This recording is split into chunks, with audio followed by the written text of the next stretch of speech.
right, it's been long enough that it's time to spill the tea about Will survives and him staying here and all that good stuff. Man, everybody wanted to know all the drama and stuff when he left, but there wasn't any. And how do you know this? Because Will Survives is coming back.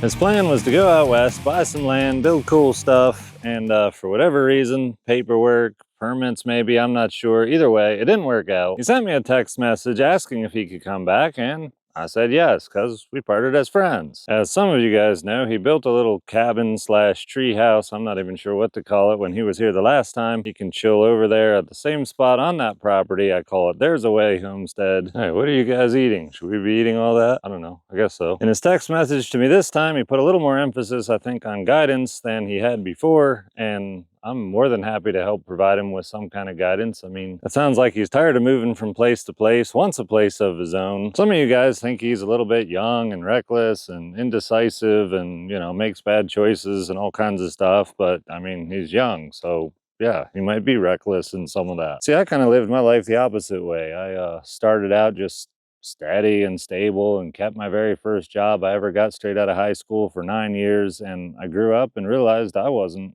reckless enough. So I did something crazy. I bought land in the middle of nowhere and said, I'm building a homestead. Yeah, everybody thought I was nuts too, and everybody thinks you are nuts until you're successful. Hopefully I can help Will out with some advice, guidance, put a little stability into his life, help him be much more successful. It's really easy in life to be successful in a flash and then have a downturn where like all that success you had just kind of disappears, and then you have to, you know, be successful again, and you go in spurts, and it's kind of like the tortoise and the hare, actually. And there's a perfect balance in life, and it's somewhere between the tortoise and the hare, where sometimes you really just got to go after it and get it and take risks. And on the other hand, once you're successful at something like that, stabilize. I think buying land's a huge part of that. I think we'll always like living in the woods, living in nature. So yeah, I think maybe if he gets his own place, everything's done, paperwork's done, everything's, you know, so what if it's in a location that he decides years from now he doesn't want? The cool thing about buying land is you can always sell it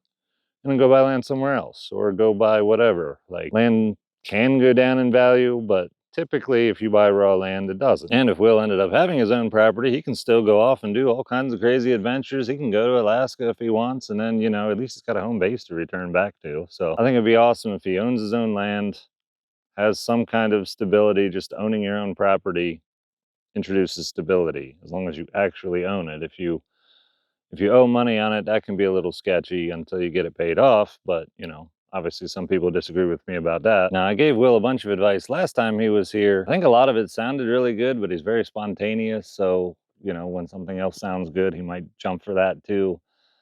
He probably, just after this last experience, I know in his last video, he said something about he's just tired of having to pack up and move. And yeah, it gets old. It gets old. So I think life experience is helping him out a little bit with direction, and hopefully I can do the same. Hey.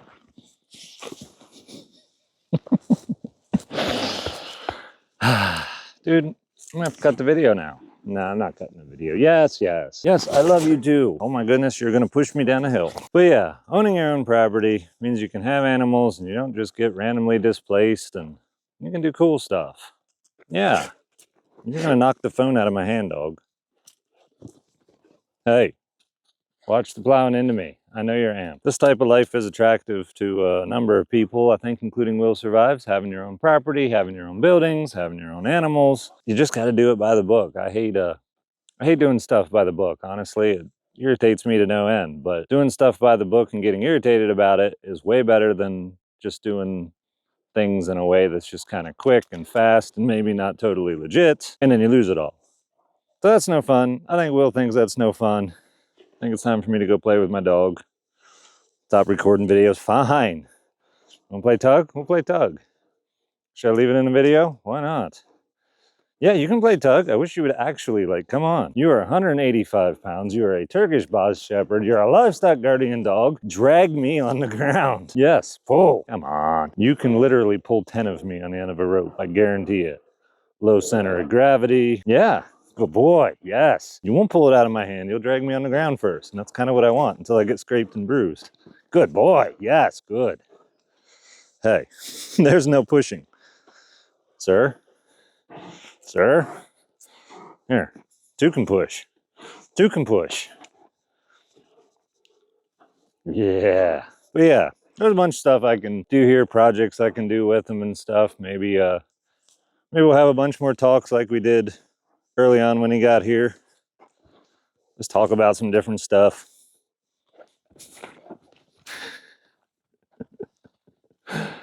And yeah, maybe some stuff will make a little more sense to him. Maybe I'll give him some different advice just based on maybe some current things he's thinking. And I just want him to be successful. And for me, I want to see if I can be a good teacher. Because I still have this dream of a homestead school where I just teach tons of people how to live a lifestyle like this, but hands-on, because I don't learn unless it's hands-on either, which is why sometimes I make dumb mistakes, but whatever. So yeah, this is kind of a test for me. Again, round 2. And that's kind of how it goes. You have to be willing to let your student reject a lot of your advice and just be cool with it, you know. They'll figure it out. Also, there's a thing to be said for young people ignoring old guys. I was a young person, kinda. I mean, trying to think when I started homesteading, I was 34 years old. And I rejected some old guys' advice about moving into the woods and making a life for myself. And I'm like, no, I can do it. And they're like, no, that's a terrible idea. And for a lot of people, that may have been correct. None of them are giving me that advice anymore. I made it work in a way they didn't think possible. So even advice from older, more experienced people, especially now with the world changing so rapidly, sometimes you do have to ignore advice from, you know, and be discerning. But more importantly, get advice from multiple sources. Don't just follow one guy. One guy might have it right for him, but he might not have it right for you. So anyway, pretty much just an update video. Not even going to edit this one that much. We'll survive. It's coming back to West Virginia. I'm excited about it. I think it'll be cool. We'll do some cool stuff. Hopefully I can I had too many projects the last time he was here. Too many projects, so much stuff to focus on and do myself. And I was kind of thinking, how am I supposed to teach some young guy how to focus and do stuff when, like, I wasn't, you know, around that much. But I've got responsibilities. I got animals, I got stuff to build, I got things to maintain. Have to focus and prioritize on that. I'm not exactly at my teaching phase yet. I haven't written any books. I probably will someday, but there's a time and a place for all that. And first you do all the stuff, then you teach people.